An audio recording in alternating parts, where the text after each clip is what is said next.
KPK menetapkan Kepala Basarnas periode 2021-2023 Marsikal Madya Henry Alfiandi sebagai tersangka atas dugaan suap proyek pengadaan barang atau jasa di Basarnas. KPK menyebut Marsikal Madya Henry Alfiandi bersama Koordinator Administrasi Kepala Basarnas, Letkol Afri Budi Cahyanto, diduga menerima suap sebesar 88,3 miliar rupiah dari berbagai vendor proyek. Dalam kasus ini, saudara, KPK menetapkan 5 orang sebagai tersangka. Ada Marsikal Madya Henry Alfiandi bersama Koordinator Administrasi Kepala Basarnas, Letkol Afri Budi Cahyanto, serta 3 orang dari vendor proyek yang diduga memberi suap.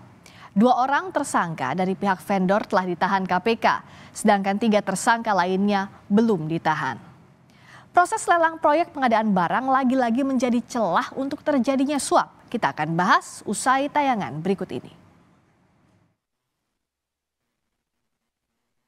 Komandan Pusat Polisi Militer dan Puspom TNI Marsda Agung Handoko mendatangi KPK buntut ditetapkannya 2 perwira aktif TNI sebagai tersangka dalam kasus suap Basarnas.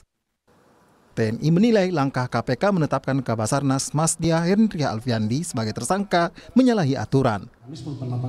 Penetapan sebagai tersangka ini adalah kemenangan TNI sebagai undang-undang yang berlaku.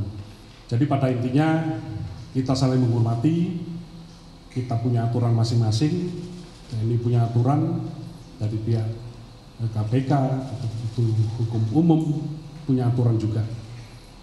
Kami aparat TNI tidak bisa menetapkan orang sipil sebagai tersangka. Begitu juga harapan kami pihak KPK juga demikian. Jadi biarkan, mari kita sama-sama bersinergi untuk pemberantasan korupsi. Dan TNI sangat mendukung pemberantasan korupsi. Jadi jangan beranggapan kalau diserahkan ke TNI akan diamankan. Tidak. Silakan, kita akan melaksanakan penyidikan secara terbuka. Rekan-rekan media bisa monitor. Akan aneh kalau yang pihak sipil diproses hukum, kejadian yang sama, yang pihak militer dibebaskan. Silakan nanti dipantau. Jadi kita akan menegakkan aturan hukum sebagaimana mestinya. Wakil Ketua KPK Johanis Tanak menyatakan permintaan maaf atas keberatan yang disampaikan oleh TNI.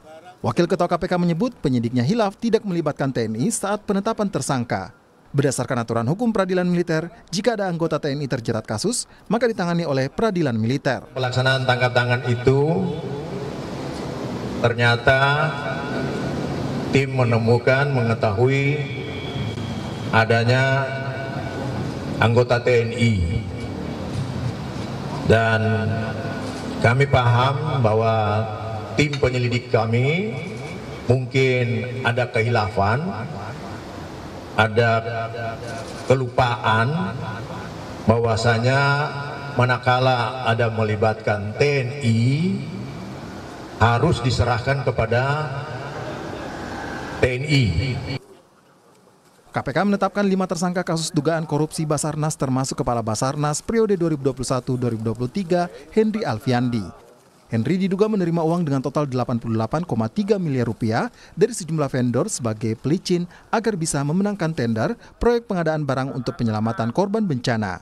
Diduga HA bersama dan melalui ABC mendapatkan nilai suap dari beberapa proyek di Basarnas tahun 2021 hingga 2023 sejumlah sekitar 88,3 miliar dari berbagai vendor pemenang proyek, dan hal ini akan didalami lebih lanjut oleh tim gabungan penyidik KPK bersama dengan tim penyidik Puspom Mabes TNI. Dalam kurun waktu 2021 hingga 2023, Henry Alfiandi melalui Koordinator Administrasi Kepala Basarnas Afri Budi Cahyanto diduga menerima sekitar 88,3 miliar rupiah dari berbagai vendor proyek. Modus korupsi Kepala Basarnas dari para pemenang tender proyek pengadaan barang penyelamatan korban bencana tahun 2023, KPK menyebut Kepala Basarnas diduga meminta imbalan 10% dari nilai kontrak. KPK menemukan indikasi di tahun 2023, proyek pemenangan tender Basarnas diantaranya pendeteksi korban reruntuhan bencana senilai 9,9 miliar rupiah. ROV atau alat pendeteksi pasca kecelakaan bawah air untuk KN SAR Ganesha senilai 89,9 miliar rupiah. Lalu ada Public Safety Diving Equipment senilai 17,4 miliar rupiah.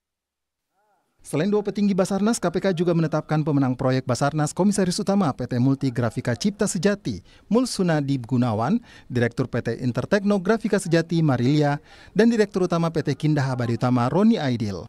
Saat ini, penegakan hukum Henry Alfiandi dan Afri Budi Cahyanto diserahkan ke Puspom TNI. TNI menyatakan proses penyidikan akan dilakukan dengan transparan.